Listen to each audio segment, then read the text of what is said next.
Selamat datang di Beetle Channel, semoga kita bahagia. Jangan lupa subscribe, like, komen dan share agar channel ini semakin berkembang. Terima kasih. Novel Kekuasaan dan Kekayaan, Bab 373. Apakah lukaku sudah sembuh? Yu Meixia bertanya. Kapan saya bisa melepas perbannya? Dong Suebing menarik napas dalam-dalam dan menjawab. Saya pikir ini akan memakan waktu beberapa hari lagi. Saya akan bertanya pada dokter nanti. Dia ingin memberitahu Yu Meixia tetapi tidak dapat menemukan kata-katanya. Kakak Yu, jangan khawatir. Saya berjanji Anda akan baik-baik saja setelah perbannya dilepas.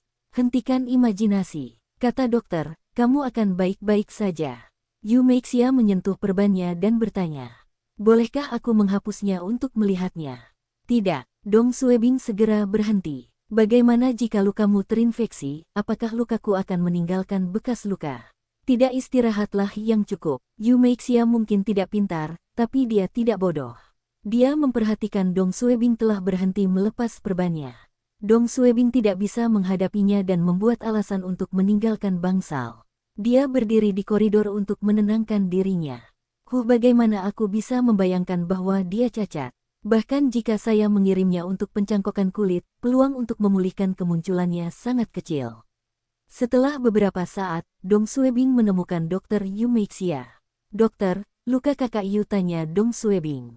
Nama dokter adalah Gao Liang dan bertanggung jawab atas Yu Meixia. Lukanya sudah sembuh, dan saat saya periksa tadi pagi, keropeng terakhir telah terlepas, dan dia bisa melepaskan perbannya sekarang. Tapi Dokter Gao menghela nafas. Daging baru berwarna lebih terang, dan jaringan di sekitar luka tidak rata. 5 bekas luka panjang di wajah terlihat menonjol, dan dari sudut pandang dokter, dia sudah pulih sepenuhnya, tapi dibandingkan dengan penampakan sebelum cederanya, Dokter Gao telah melihat foto Yu Meixia sebelum cederanya, dan dia tampak seperti hantu sekarang. Wajah Dong Suebing berubah. Apakah kamu mengalami kejadian ini? Tidak. Saya khawatir dia mungkin tidak akan bertahan dengan baik, dan anggota keluarganya harus memberitahu dia. Dong Suebing berpikir sendiri. Beritahu dia, bagaimana aku harus menghadapinya? Dokter Gao melihat ke arah Dong Suebing. Bahkan jika kamu bersembunyi darinya, cepat atau lambat dia juga akan mengetahuinya. Saya mengerti. Dong Suebing mengusap pelipisnya. Oh, pencangkokan kulit, jawab Dokter Gao. Saya telah menghubungi mantan teman sekelas yang bekerja di sebuah rumah sakit di Korea. Teknik pencangkokan kulit dan teknologi penghilangan bekas luka mereka lebih maju dibandingkan Tiongkok. Saya berbicara dengannya, dan ini nomor teleponnya. Anda dapat meneleponnya jika Anda memutuskan untuk membawa pasien ke sana untuk berobat. Dia juga dapat memberi Anda dokumen rumah sakit yang diperlukan untuk permohonan paspor Anda. Apakah mereka menyebutkan betapa yakinnya mereka dalam menghilangkan bekas luka? Mereka memerlukan diagnosis lebih lanjut karena bekas lukanya cukup besar, dan warna kulit di bagian lain tubuhnya berbeda dengan wajahnya. Semua ini akan mempengaruhi hasilnya, jawab Dokter Gao. Dalam kondisi normal, berapa persentase pemulihan yang terlihat? Saya berbicara tentang menghilangkan bekas luka secara total. Meskipun operasinya berjalan lancar, persentasenya juga akan kurang dari 20%. Dong Suebing menggenggam tangannya, itu terlalu rendah. Ini cukup tinggi. Banyak rumah sakit lain bahkan tidak memiliki 1%. Dong Suebing menghubungi kontak rumah sakit Korea dan berterima kasih kepada Dokter Gao. Meski peluangnya kecil, harapan masih ada. Dokter Gao tahu Dong Suebing akan menjadi kepala badan promosi investasi, dan dia berbicara kepadanya dengan sopan. Ah, tiba-tiba, teriakan seorang wanita terdengar dari luar ruang praktek dokter. Dokter Gao terkejut dan melihat keluar pintu. Dong Suebing mengenali itu suara Yu Meixia dan menjadi pucat. Dia mendaki keluar dari kantor dokter dan berlari ke bangsal Yu Meixia. Dokter Gao juga mengikuti. Beberapa perawat berkerumun di depan pintu bangsal, dan Dong Suebing menerobos masuk. Izin. Yu Meixia tidak berada di tempat tidurnya, tapi pintu kamar mandi terbuka. Dong Suebing berjalan mendekat dan merasakan detak jantungnya berhenti berdetak. Yu Meixia berdiri di depan cermin di kamar mandi dengan kaget. Dia telah melepas perbannya dan menatap 5 bekas luka panjang yang menakutkan di wajahnya. Kakak Yu, jangan mendekatiku. Yu Meixia berteriak. Kakak Yu, kamu Dong Suebing merasa tidak enak. Yu Meixia membanting pintu kamar mandi hingga tertutup, dan Dong Suebing dapat mendengar tangisan terseduh-seduh di dalam. Mata Dong Suebing memerah. Maaf, aku tidak puas dengan ini karena aku khawatir kamu tidak dapat menerimanya. Tangisan Yu Meixia semakin keras. Kenapa wajahku Dokter Gao menghela nafas dan mengusir para perawat, sebelum meninggalkan bangsal dan menutup pintu dengan perlahan di belakangnya. Dong Suebing tidak tahu harus berkata apa dan berdiri di luar kamar mandi dengan tenang. 1 menit berlalu, 2 menit berlalu, Dong Suebing membujuk Yu Meixia dan mengetuk pintu kamar mandi dengan ringan. Buka pintunya. Saya tahu Anda merasa kesal. Ya, walaupun lukamu bisa sembuh, namun akan meninggalkan bekas. Tapi jangan khawatir. Dengan kemajuan teknologi kedokteran sekarang, bekas luka bisa dihilangkan. Tahu Anda tentang pencangkokan kulit? Saya telah menghubungi rumah sakit di Korea, dan saya akan membawa Anda setelah kami mendapatkan paspor. Saya berjanji semua bekas luka akan hilang. Jawab Yu Meixia sambil terisak. Berhentilah berbohong padaku. Aku tidak berbohong. Percayalah padaku. Bekas lukamu bisa dihilangkan. Yu Meixia menolak untuk mendengarkan atau membuka pintu. Dong Suebing cemas dan mondar-mandir di luar kamar mandi. Dia ingin membujuk keluar dari kamar mandi. Baiklah Kakak Yu, aku akan mengatakan yang sebenarnya padamu. Bekas luka di wajahmu panjang dan sangat dalam. Tidak ada rumah sakit di Tiongkok yang percaya diri untuk menyembuhkannya. Isak tangis Yu Meixia berhenti. Dong Suebing melanjutkan. Tetapi operasi plastik di Korea sudah sangat maju. Jika Anda menerima perawatan di sana, ada kemungkinan sekitar 20% untuk memulihkan penampilan Anda sebelumnya. Meski penampilan Anda tidak sama seperti sebelumnya, bekas lukanya akan samar-samar. Cangkok kulit adalah mengganti kulit wajah Anda dengan kulit dari bagian tubuh lain. Bekas lukanya akan ditutupi oleh kulit baru. Dong Suebing berbicara selama lebih dari 10 menit. Tiba-tiba, kamar mandi menjadi sunyi.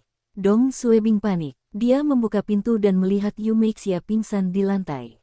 Dia segera membawanya ke tempat tidur dan memanggil dokter dan perawat. Setelah memeriksa tanda-tanda vital Yu Meixia, dokter memastikan bahwa dia pingsan karena gelisah.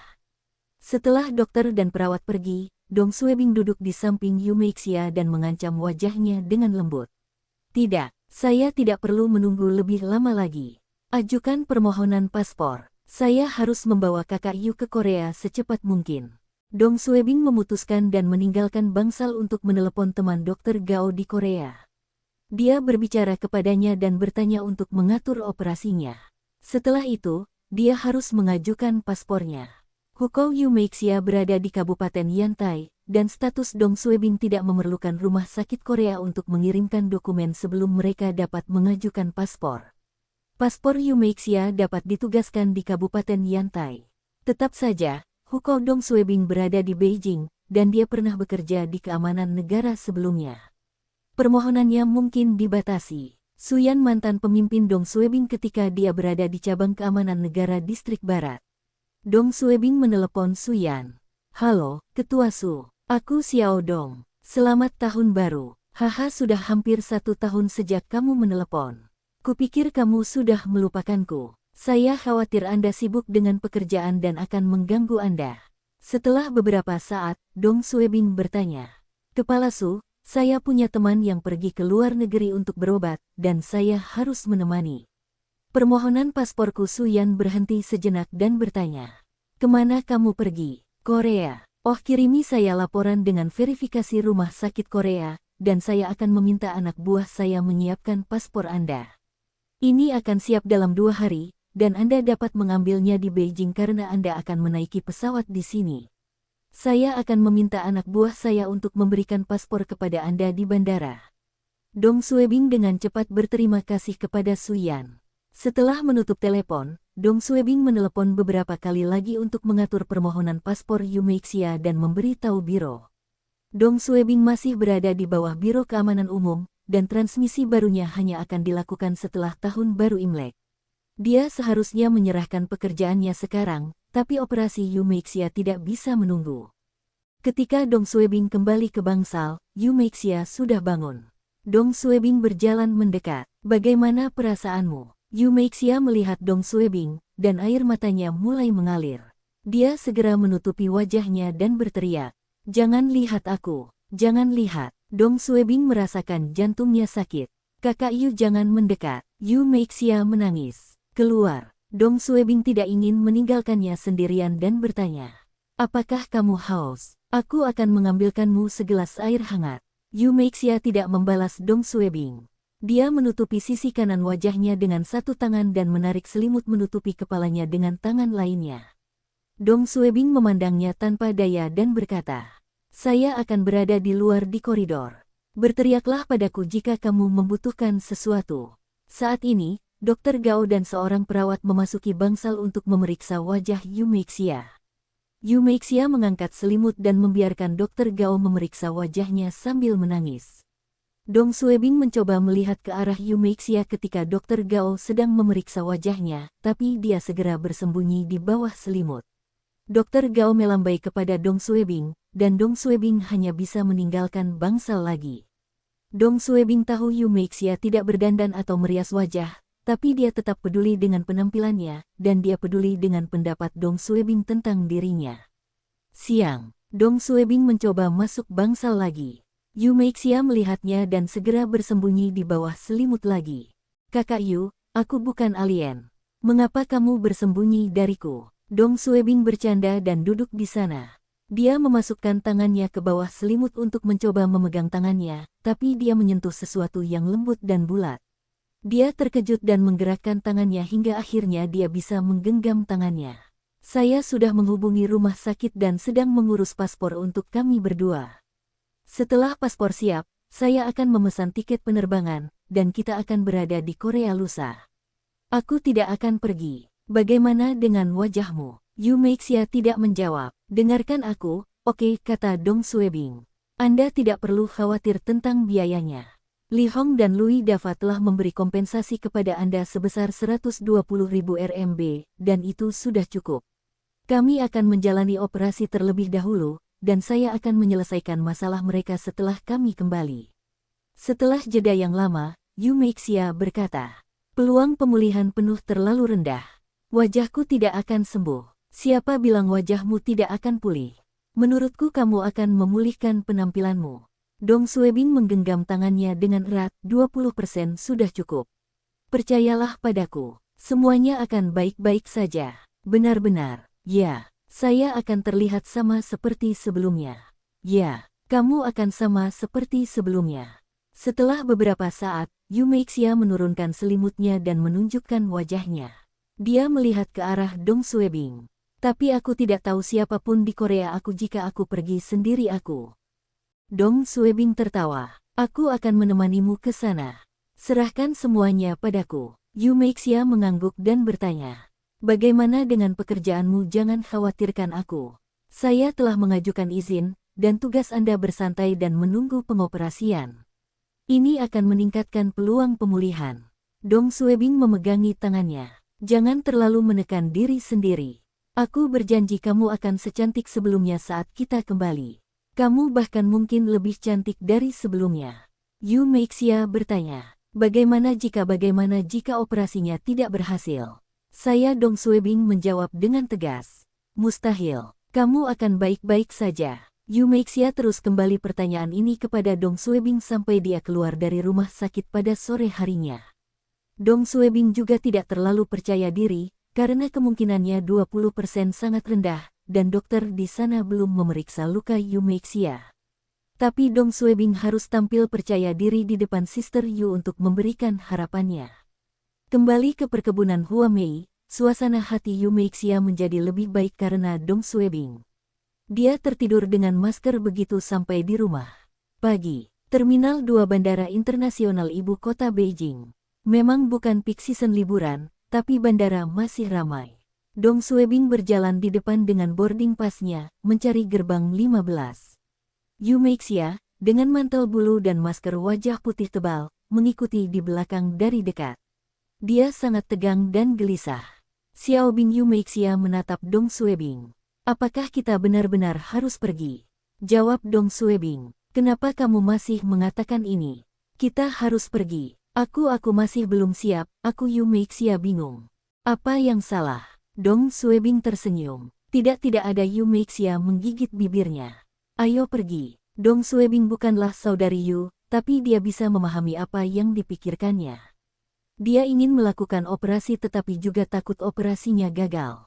Terlebih lagi, ini adalah pertama kali dia naik pesawat dan pertama kali perjalanan ke luar Tiongkok. Dong Suebing tidak tidak sabar dan menghiburnya dengan menceritakan betapa yakinnya dia tentang operasi tersebut. Menunggu penerbangan itu membosankan. Penerbangan ke Seoul dilakukan larut malam, dan gerbang dibuka sekitar jam 9 malam. Gerbang bandara Beijing memiliki jembatan layang yang menghubungkan ke pesawat, berbeda dengan bandara lain di mana penumpang harus naik bus menuju pesawat. Ini sangat nyaman bagi penumpang. Setelah staf maskapai memeriksa boarding pass mereka, Dong Suebing dan Yu Meixia naik ke pesawat. Ini adalah pesawat kecil, dengan 3 kursi di kiri dan 3 kursi di kanan. Dong Suebing telah mengatur agar dia duduk bersama Yu Meixia lebih dekat ke bagian belakang pesawat.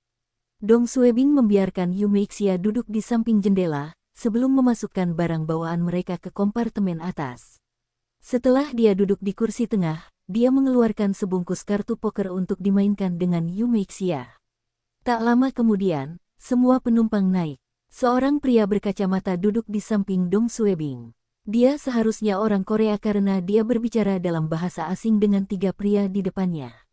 Mereka seharusnya berteman, dan Dong Suebing melihat seragam taekwondo mereka di tas tembus pandang ketika mereka meletakkan tas mereka di kompartemen atas.